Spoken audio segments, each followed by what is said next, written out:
दोस्तों नमस्कार, मैं हिमांशु शर्मा और आप देख रहे हैं एस्ट्रो विद शर्मा जी।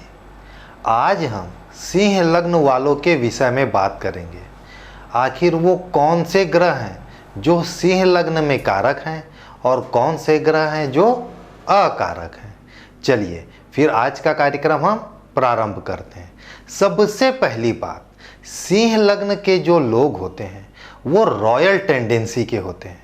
यदि उनकी आर्थिक स्थिति सामान्य हो तो फिर भी उनका जीवन स्तर दूसरों के कंपैरेटिव अच्छा होता है। उनका लिविंग ऑफ स्टैंडर्ड बहुत ही अच्छा होता है। ठीक है। दूसरी बात, ये लोग नीडर होते हैं। अच्छा, नीडर तो मेष लग्न के लोग भी होते हैं, लेकिन सिंह लग्न वालों के नीडर होना और मेष लग्न वालों का नीडर होना, इन दोनों में एक बेसिक डिफरेंस है। डिफरेंस क्या है? देखिए, जो सिंह लग्न के लोग होते हैं उनका मैच्योरिटी का लेवल थोड़ा सा मेष लग्न वालों से ज़्यादा ऊपर होता है। तो वो किस समय कॉन्फिडेंट हैं और किस समय वो ओवर कॉन्फिडेंट हैं, इस चीज़ को सिंह लग्न वाले बहुत अच्छे से समझते हैं। ठीक है, तो ये इनकी बहुत बड़ी खूबी है। तीसरी चीज़ जो इनकी सबसे बड़ी खूबी है, यदि आपसे कोई गलती हो जाए और आप सिंह लग्न वालों के सामने जाकर अपनी गलती को एक्सेप्ट कर लो तो वे आपको माफ़ कर देंगे।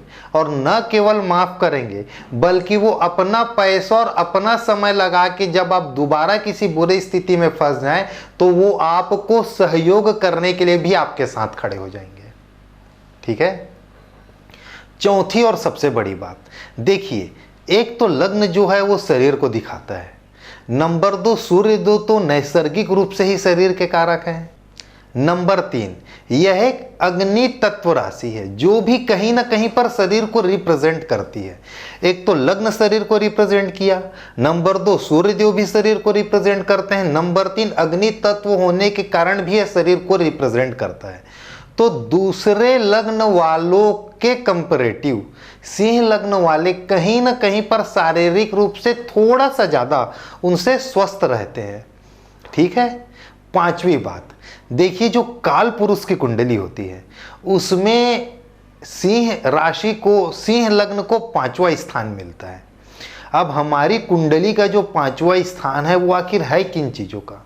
वह है हमारे कम्युनिकेशन स्किल का, वह है हमारे मैनेजमेंट करने की क्षमताओं का, प्रबंध करने की क्षमताओं का। तो ये लोग प्रबंध बहुत अच्छे तरीके से कर पाते हैं। इनके अंदर कॉमन सेंस बहुत ज़बरदस्त होता है। यह सब इनकी खूबी होती है। अच्छा, सिंह लग्न जो है या सिंह राशि जो है वह 12 राशियों में 5वें नंबर की है। सबसे पहले कौन सी राशि? मेष राशि, जो हमारे सिर के आसपास के हिस्से को दिखाती है। दूसरी वृष राशि जो हमारे चेहरे के आसपास के हिस्से को दिखाती है। तीसरी राशि मिथुन जो हमारे शोल्डर के आसपास के हिस्से को दिखाती है। चौथी राशि कर्क राशि जो हमारे चेस्ट को, जो हमारे हार्ट के आसपास के एरिया को रिप्रेजेंट करता है।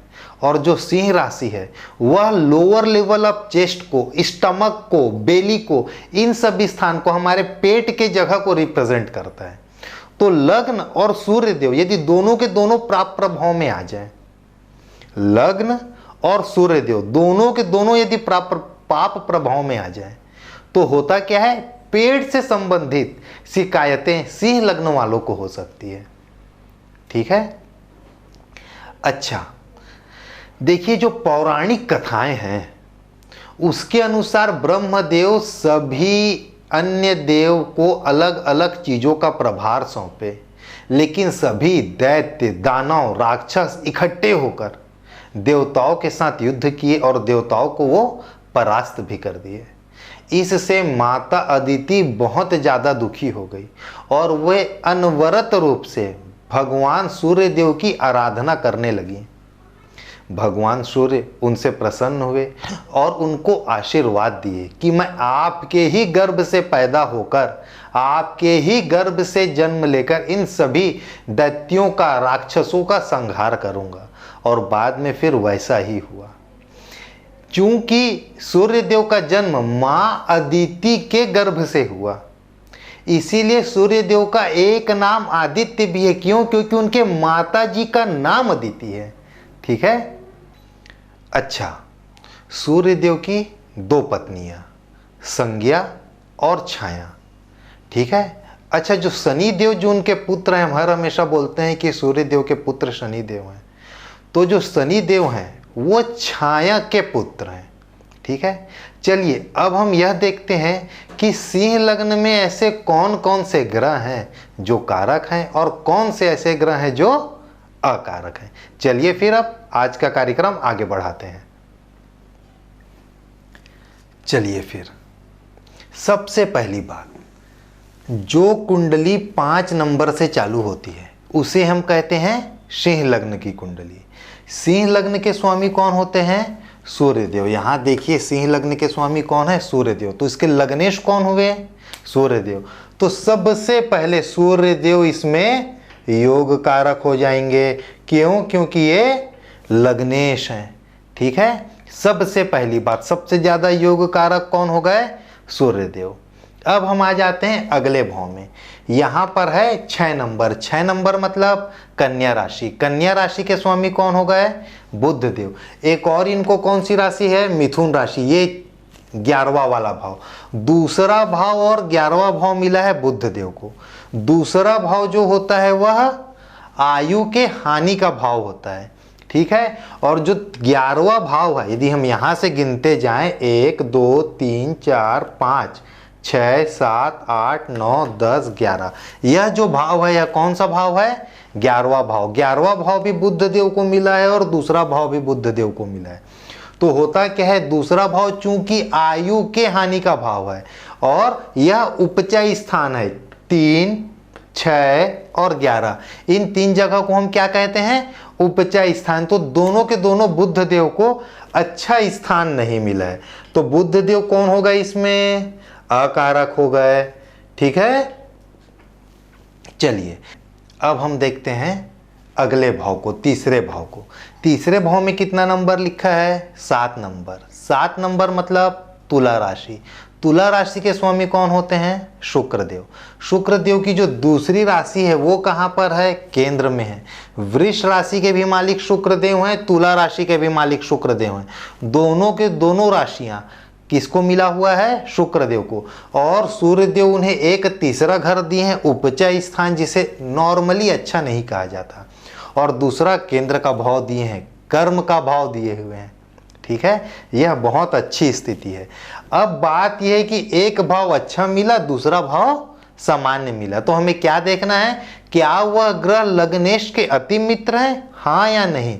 यदि लग्नेश के अति मित्र होंगे तो हम उसे कारक में लेंगे, और लग्नेश के अति मित्र नहीं हुए तो अकारक में।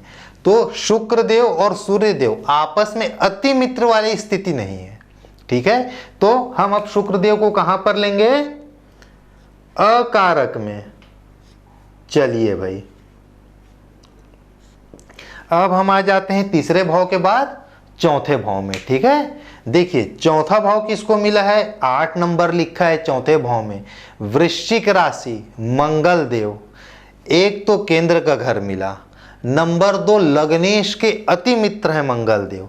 नंबर 3 मंगल देव की एक और राशि है जो त्रिकोण में गई हुई है। कुंडली का सबसे अच्छा भाव, ये तीनों के तीनों त्रिकोण के हिस्से होते हैं। तो एक तो मंगल देव को केंद्र का घर मिला, नंबर 2 दूसरा घर त्रिकोण का मिला, नंबर 3 लग्नेश के अति मित्र हैं। तीनों की तीनों स्थितियां फेवर में हैं। तो सिंह लग्न में मंगल देव कौन होते हैं?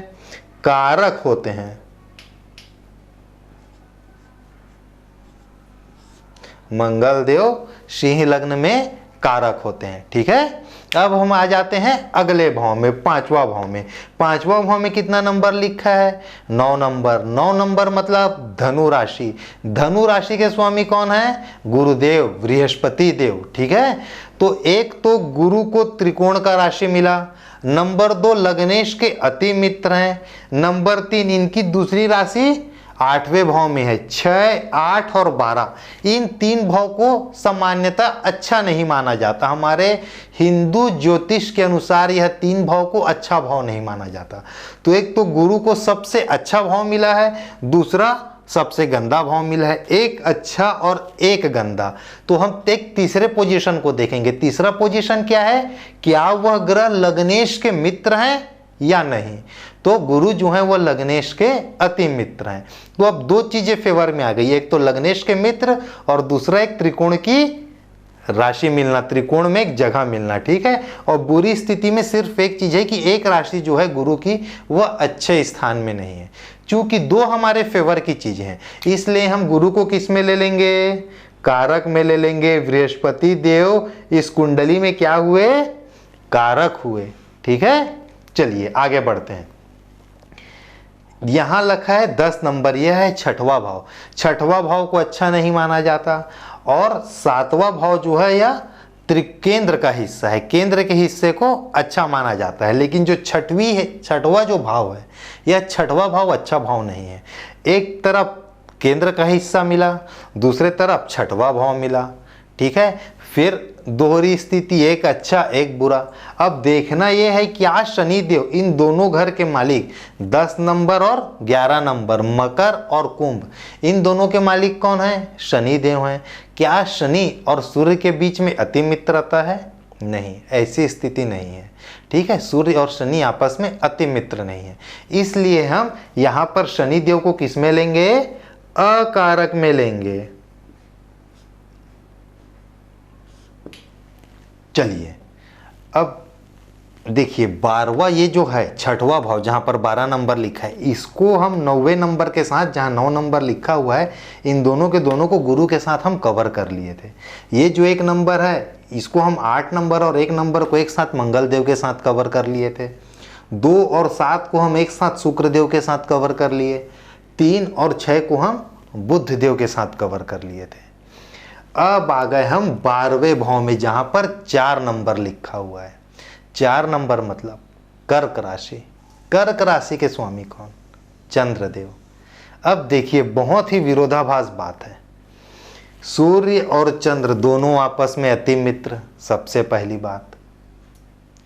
दूसरी बात, सूर्य देव के लग्न में चंद्र देव को 12वां भाव मिला है, जिसे अच्छा नहीं माना जाता।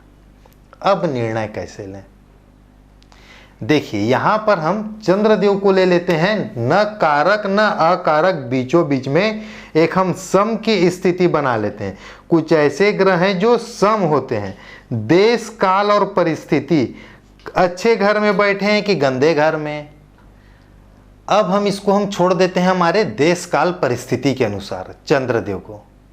चंद्रदेव पूर्णिमा के हैं कि अमावस्या के, डिग्री वाइज ज़्यादा डिग्री के हैं कि कम डिग्री के, कुंडली में वो केंद्र त्रिकोण में बैठे हैं कि किसी बिना केंद्र त्रिकोण के बैठे हैं, उनके ऊपर कितने शुभ ग्रहों की दृष्टि है, इन सब चीज़ों का निर्णय लेते हुए हम चंद्रदेव के देश काल परिस्थिति को देखते हुए यह निर्णय लेंगे वो कारक ग्रुप में आएंगे या अकारक ग्रुप में आएंगे। फिलहाल हम चंद्रदेव को यहाँ सम के स्थिति में ले लेते हैं, ठीक है।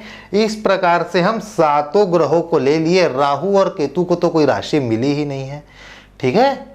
अच्छा, एक छोटी सी चीज और है, देखिए बिल्कुल ध्यान से समझिएगा मैं जो बोलना चाह रहा हूं। यह बृहद पराशर होरा शास्त्र के अनुसार कारक और अकारक की सूची हमारे पास आ गई, लेकिन इसमें एक बहुत टिपिकल प्रॉब्लम है आज के देश काल परिस्थिति के अनुसार। वह क्या है, बुध देव। देखिए दूसरा भाव आयु के हानि का भाव है, इसलिए मैं इसको अकारक में लिया। सूर्य देव के अति मित्र नहीं है, इस कारण मैं इसे अकारक में लिया। तीसरा भाव इन्हें एक उपचय का स्थान मिला है, इसलिए मैं इसे अकारक में लिया। लेकिन आज के देश काल परिस्थिति के अनुसार यह स्थायी संपत्ति का भाव है और यह हमारे रोजमर्रा की इनकम की का भाव है, हर महीने की आय का भाव है।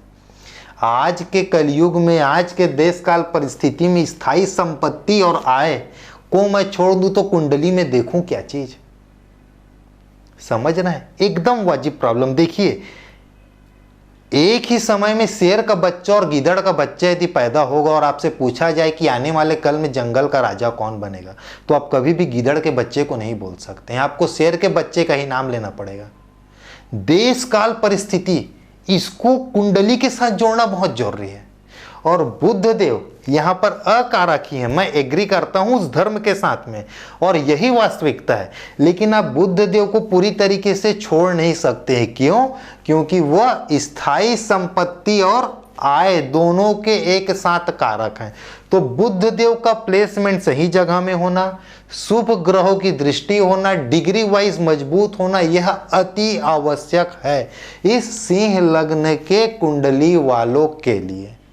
ठीक है, चलिए आज के कार्यक्रम को हम यहीं पर समाप्त करते हैं। जब मैं कुंडली का पूरा विश्लेषण आपके सामने लेकर आऊंगा उस समय मैं स्पेशली बुध ग्रह के ऊपर और दूसरा भाव और 11वें भाव के ऊपर एकदम विशेष रूप से आपको एग्जाम्पल देते हुए उस समय चीजों को समझाऊंगा।